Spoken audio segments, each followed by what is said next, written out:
Hi ಎಲ್ರಿಗೂ ನಮಸ್ಕಾರ. ನಾನು ಸುಮಾ. ಇವತ್ತಿನ ವಿಡಿಯೋದಲ್ಲಿ ಪಾನಕ ಮಾಡ್ತಾಯಿದ್ದೀನಿ ಶ್ರೀರಾಮ ನವಮಿ ಹಬ್ಬದ ಪ್ರಯುಕ್ತ. ಹಾಗೆ ಫ್ರೆಂಡ್ಸ್, ನಮ್ಮ ಚಾನಲನ್ನು ಫಸ್ಟ್ ಟೈಮ್ ಯಾರೆಲ್ಲ ನೋಡ್ತಾ ಇದ್ದೀರಾ ದಯವಿಟ್ಟು ಸಬ್ಸ್ಕ್ರೈಬ್ ಮಾಡ್ಕೊಳ್ಳಿ.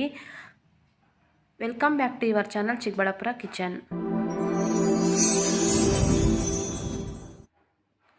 ನೋಡಿ, 2 ಲೀಟ್ರ್ ಆಗುವಷ್ಟು ನೀರನ್ನು ತಗೊಂಡಿದ್ದೀನಿ ನಾನು.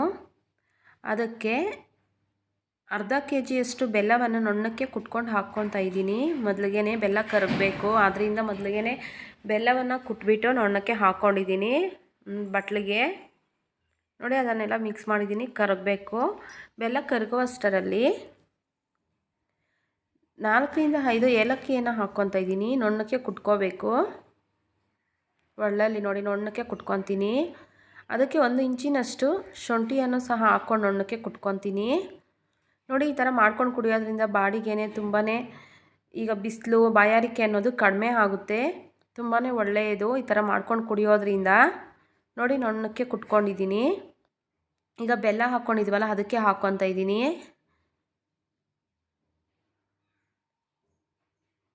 ಪೆಪ್ಪರ್ ಪೌಡ್ರ್ ಒಂದು 1/4 ಟೀ ಸ್ಪೂನಷ್ಟು ಬೇಕಂದ್ರೆ ಹಾಕ್ಕೋಬೋದು, ಇಲ್ಲಾಂದರೆ ಅವಾಯ್ಡ್ ಮಾಡ್ಬೋದು.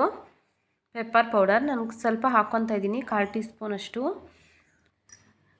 ನೋಡಿ, ಐಸ್ ಟ್ಯೂಬ್ ಹಾಕ್ಕೊತಾ ಇದ್ದೀನಿ. ಬೇಕು ಅಂದರೆ ಹಾಕ್ಕೋಬೋದು, ಇಲ್ಲಾಂದರೆ ಹಾಗೆ ಆದರೂ ಕುಡಿಬೋದು. ನಾನು ಐಸ್ ಟ್ಯೂಬ್ ಹಾಕ್ಕೊಂಡಿದ್ದೀನಿ. ನೋಡಿ, ಒಂದು ನಿಂಬೆಹಣ್ಣಿನ ರಸವನ್ನು ಹಾಕ್ಕೊತಾ ಇದ್ದೀನಿ. ಹಾಗೆ ನಮ್ಮ ವಿಡಿಯೋ ಇಷ್ಟ ಆದರೆ ಸಬ್ಸ್ಕ್ರೈಬ್ ಮಾಡ್ಕೊಳ್ಳಿ ದಯವಿಟ್ಟು. ಈಗ ಎಲ್ಲ ಒಂದು ಸತಿ ಮಿಕ್ಸ್ ಮಾಡ್ಕೋಬೇಕು.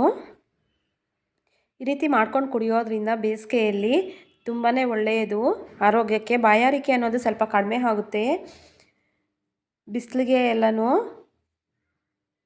ಎಲ್ರಿಗೂ ಶ್ರೀರಾಮನವಮಿ ಹಬ್ಬದ ಶುಭಾಶಯಗಳು. ಹೀಗೆ ಮಾಡ್ಕೊಂಡು ಕುಡೀರಿ, ತುಂಬಾ ಚೆನ್ನಾಗಿರುತ್ತೆ, ತುಂಬಾ ಟೇಸ್ಟಿಯಾಗೂ ಸಹ ಇರುತ್ತೆ. ಸಿಂಪಲಾಗಿ ಸಹ ಮಾಡ್ಕೋಬೋದು.